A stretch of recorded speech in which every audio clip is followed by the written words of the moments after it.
சிவோகம். நீண்ட நாட்களுக்கு பிறகு இந்த வீடியோ வருது. அதுவும் அஷ்டாவக்ர கீதை இந்த வீடியோ சீரீஸ்ல ஆக்சுவலா நிறைய பேர் அது ரொம்ப உதவியா இருந்ததுன்னு சொன்னாங்க, கண்டினியூ பண்ண சொன்னாங்க. அவங்களுக்காக தான் இந்த வீடியோ. இன்னைக்கு நம்ம பார்க்க போற அத்தியாயம் 4வது அத்தியாயம் அஷ்டாவக்ர கீதையில். எல்லா ஸ்லோகமும் நான் எடுத்து படிக்கல, சில ஸ்லோகங்கள் ரேண்டமா எடுத்து படிக்கலாம். இந்த புத்தகத்துல ஒரு 6 ஸ்லோகம் இருக்கு. முதல் ஸ்லோகத்துல ஜனகர் சொல்றார், உலக விஷயங்களில் விளையாடுகின்ற தீரனான ஆன்ம ஞானியை சம்சார பந்தத்தை சுமக்கும் பாமரருடன் ஒப்பிடுதல் கூடாது, அது தவறு. உலக விஷயங்களில் விளையாடுகின்ற தீரனான ஆன்ம ஞானியை சம்சார பந்தத்தை சுமக்கும் பாமரருடன் ஒப்பிடுதல் கூடாது, அது தவறு. உலக விஷயங்கள்ல ஆன்ம ஞானி விளையாடி கொண்டிருக்கிறார். அவரது வாழ்க்கையை விளையாடி கொண்டிருக்கிறார், வாழவில்லை.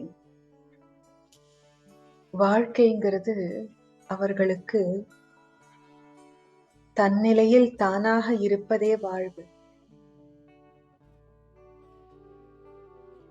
அந்த வாழ்க்கையில ஒரு சில விளையாட்டு தான் இந்த உலக விஷயங்கள்ல ஈடுபடுறது.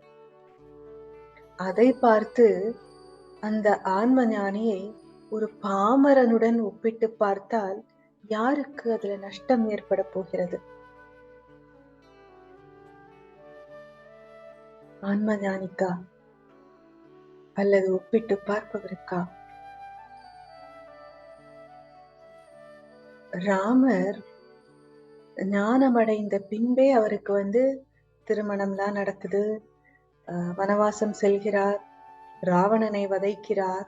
இது எல்லாமே அவர் ஞானமடைந்த பிறகு நடந்த விஷயம். வசிஷ்டர்கிட்ட 9 வயதிலேயோ இல்ல 10 வயதிலேயோ அவர் விரக்தி ஏற்பட்டு தான் யார் என்பதை அறிந்து கொள்கிறார். ஆன்ம ஞானத்தை பெற்ற பிறகே அவருக்கு இது எல்லாமே நடக்குது. திருமணம், வனவாசம், ராவணனை வதைத்தல், எல்லாமே. இதெல்லாம் நடந்துகிட்டு இருக்கிற தருவாயில ஒரு முறை சக்தி, பெருமாளுடைய சகோதரி, சீதை பிராட்டியின் வடிவத்தை எடுத்துக்கொண்டு ராமரை சந்திக்க செல்கிறார். ஆனா ராமர் அந்த விளையாடி கொண்டிருந்தாலும் ராமருக்கு சக்தி யார் என்று தெரிந்து விட்டது. என் விளையாட்டை நான் விளையாண்டுக்கிறேன், நீங்க போயிட்டு வாங்கன்னு வழி அனுப்பி வச்சிடறார்.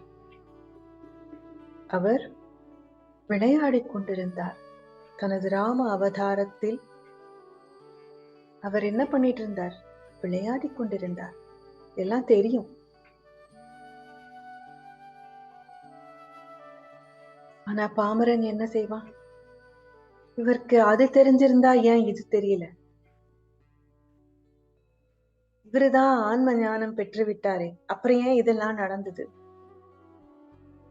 ஒரு பாமரனுக்கு கூட தனது மனைவியை காப்பாற்றிக் கொள்ள தெரியுமே, ஏன் ராமருக்கு அது தெரியவில்லை?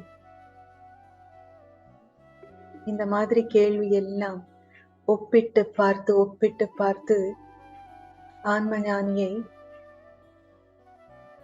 தவற விடுகின்றனர். தமது வாழ்க்கையில் ஒரு பொக்கிஷம் அது. அதை தவிர வேற எதுவுமே இல்லை. வேற என்ன கிடைச்சாலும் அதனால ஒரு பிரயோஜனமும் இல்லை. அதனால என்னைக்கும் ஆன்ம ஞானியை ஒரு பாமரனுடன் ஒப்பிட்டு பார்த்தல் தவறு என்பதை மனதுல ஆழமா பதிச்சுக்கோங்க. அடுத்த ஸ்லோகம், இந்திரன் முதலான தேவர்கள் யாவரும் தீனர்களாக என் நிலையை அடைய ஆர்வம் கொள்வார்களோ அந்நிலையை அடைந்த யோகி உண்மையில் அதனால் செருக்கற்று இருக்கின்றார். அந்த ஆன்ம ஞானம்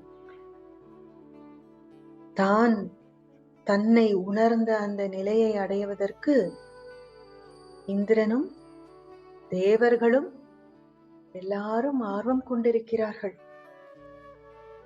ஆனா தன்னை உணர்ந்த ஞானி செருக்கற்று இருக்கிறார். செருக்கு என்பது அகங்காரத்திற்கு ஒரு குவாலிட்டி. அகங்காரம் தான் செருக்க தேடும், புகழை தேடும், பெருமையை தேடும், நான் உன்னை விட பெரியவன் என்பதை உலகிற்கு எடுத்துக்காட்ட விரைந்து செயல்படும். இதெல்லாம் அகங்காரத்திற்கு உண்டான செயல். ஆனா ஒரு ஆன்ம ஞானி அதையெல்லாம் செய்ய வேண்டிய அவசியமே இல்லை.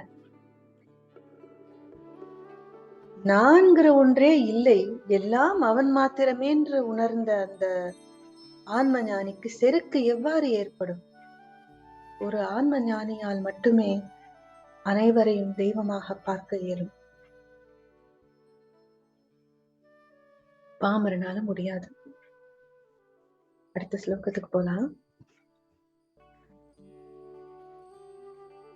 புல்லின் நுனி முதல் தொடங்கி பிரம்மன் வரையிலான 4 வகை படைப்பு கூட்டத்தில் வேண்டல் வெறுத்தல்களை துறந்துவிடும் திறன் ஞானி ஒருவனுக்கே சாத்தியமாகும். மிக மிக அழகான ஒரு ஸ்லோகம், அற்புதமா இருக்கும். இதனுடைய அர்த்தத்தை நீங்க புரிஞ்சுக்கிட்டீங்கன்னா வாழ்க்கையில அதை தவிர உங்களுக்கு பெருசா புரிஞ்சுக்க வேண்டியது எதுவுமே கிடையாது. இந்த ஒரு புரிதல் மாத்திரமே பல பல பல பல ஆசைகளிலிருந்து அப்படியே தவிடு பொடியாக்கிவிடும். புல்லின் நுனி முதல் தொடங்கி பிரம்மன் வரையிலான 4 வகை படைப்பு கூட்டத்தில் வேண்டல் வெறுத்தல்களை துறந்துவிடும் திறன் ஞானி ஒருவனுக்கே சாத்தியமாகும். ஒரு புல்லின் நுனி முதல் பிரம்மன் வரை எதிலையுமே ஆன்ம ஞானிக்கு விருப்பு வெறுப்பு என்பது கிடையாது. எப்படி அப்படி இருக்க முடியும்? இறைவனே கண் முன்னாடி வந்து நின்னு நான் தான் இறைவன் அப்படின்னு வந்து நின்னாலும் அதன் மேல் விருப்போ வெறுப்போ கொள்ளாமல் இருக்கும் அளவுக்கு ஆன்ம ஞானி கிட்ட அப்படி என்ன இருக்கு? அப்படி என்ன அவர் பார்த்து விட்டார்? இறைவன் முன்னாடி வந்து நின்னு நான் தான் இறைவன் சொன்னாலும் இறைவன் என்பதை எனக்கு எடுத்துரைப்பது உண்மையில் வெளியில் இருக்கும் உனது ரூபம் அல்ல, என்னுள் இருக்கும் அறியும் அறிவாகிய ஆன்மா பிரம்மம். இதுதான் எனக்கு நீ இறைவன் என்பதை உணர்த்துகிறது. நீ வந்து இறைவனாக என்னை நீ உணர்த்தல, எனக்குள்ள இருக்கும் இறைவன் இவன் இறைவன் என்று உணர்த்துவதால் எனக்கு வெளியில இருக்கிற எது மேலேயும் விருப்பு வெறுப்பு இல்லை. வெளியில யாராவது வந்து வேலிடேட் பண்ணணுமா? உள்ள நம்ம பார்த்ததுக்கு அப்புறம் இன்னொரு ஆழமான விஷயம் புரிஞ்சுக்கணும். வெளியில இருக்கும் இந்த இறைவனையோ அல்லது புல்லையோ எது மேலேயும் விருப்பு வெறுப்பே இல்லை. அது இறைவனாகவே இருந்தாலும் அதன் மேல் ஒரு விருப்போ வெறுப்போ இல்லை. அப்படிப்பட்டவனுக்கு தன் உடல் மேல் தன் மனதின் மேல் எப்படி விருப்பு வெறுப்பு வரும்?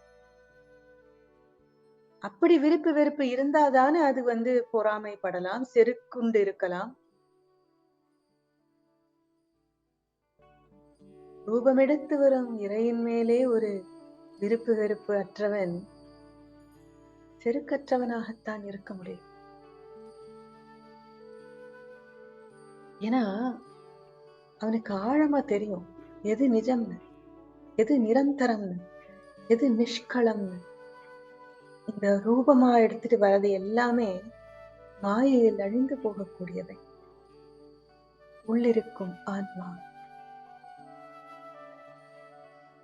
நிரந்தரமானது, நிலையானது. அது கொடுக்கும் ஒரு செக்யூரிட்டி, ப்ரொடெக்ஷன்,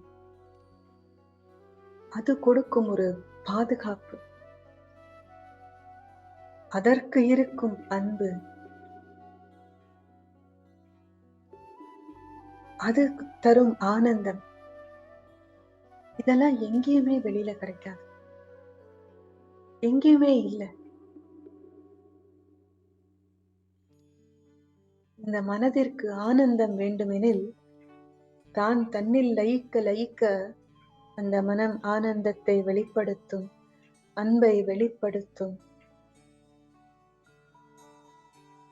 ஆனா எதன் மேலும் விருப்பு வெறுப்பு இருக்காது. அந்த நிலையான ஒன்றை, உங்களுக்குள் இருக்கும் அந்த நிரந்தரத்தை நீங்களும் அறிந்து ஆனந்திக்க இறைவனை பிரார்த்திக்கிறேன். சிவோகம். நன்றி.